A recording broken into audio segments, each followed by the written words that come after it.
Good morning. This is Lindy. We're going to talk today to people who really want to start van life.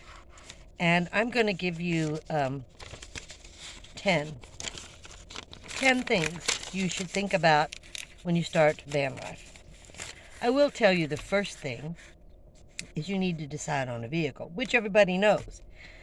But I really think you should go to U-Haul and you should rent a van, whether you want a van that's short or a van that you can stand in, or one of those U-Haul trucks.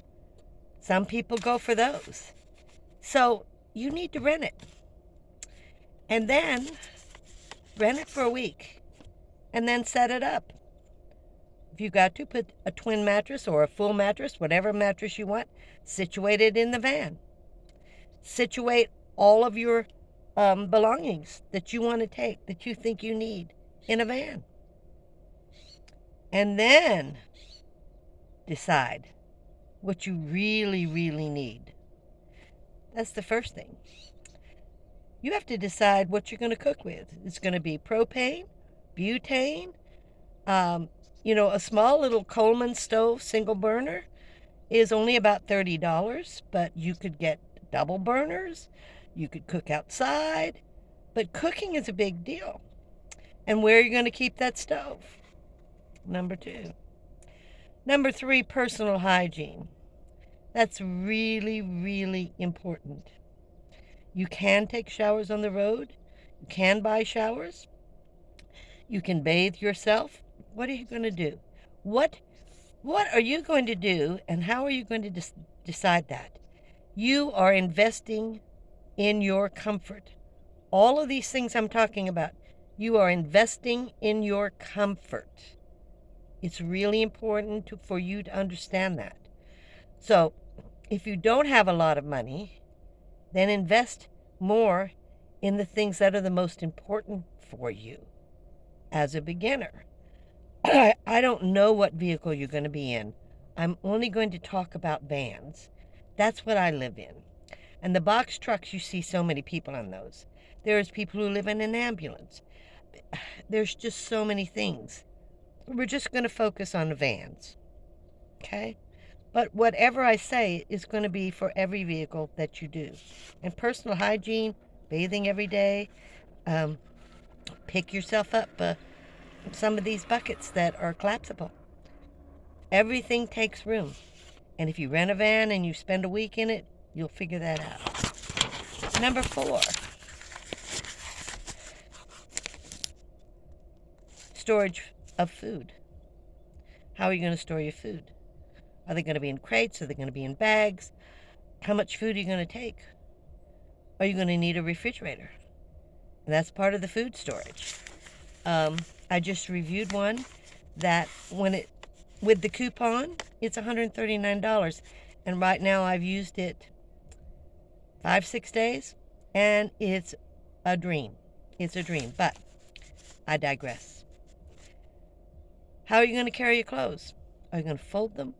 Going to put them in bags, or these storage bags that you have to unzip and zip, which is fine. Whatever you decide, but how are you going to do that? How are you going to use the restroom?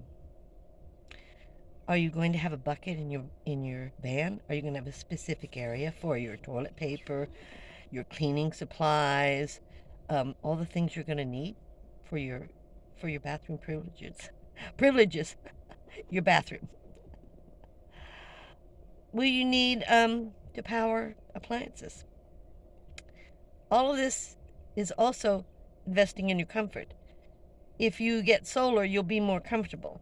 If you don't, you can always hook up to your battery and on your car and get an inverter and have someone do that for you. And you could pay to have that done. You can pay to have that done in Quartzsite. There's some good people there in season.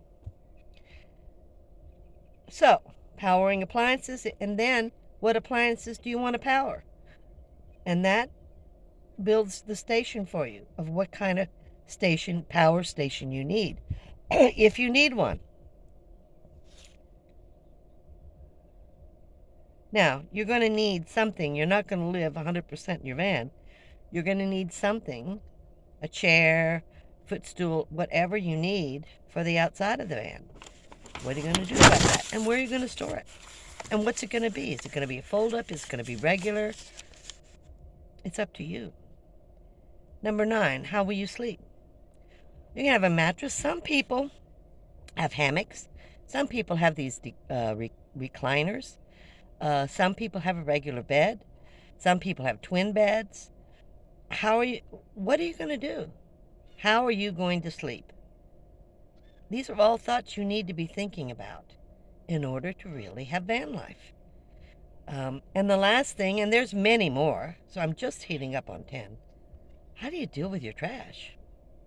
You are definitely going to have to figure out how to deal with your trash. You know, many people are showing all these fancy vans. Whether you're part-time or you're full-time, you're looking at all these. Most people don't have that kind of money. Many do.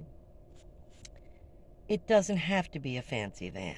It doesn't have to be that kind of a lifestyle. It does not have to be fancy. I'm going to be doing a review of my van, my tour. Maybe you'll hate my van, and that's okay. It's my van. It's the way I live. Anything you do with your van, even if you put plastic flowers up, it's your van, it's your way of life. But I question if you're living 24/7. And it does, and I will say this many times, make a difference, whether you're part-timer or you're full-time.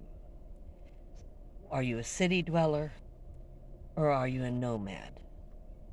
All of this makes a difference on what you want to carry and how you're going to live. And it's all up to you. It's your life. But remember, this is investing in your comfort. The more comfortable you are in your van, the longer you're going to stay in that van.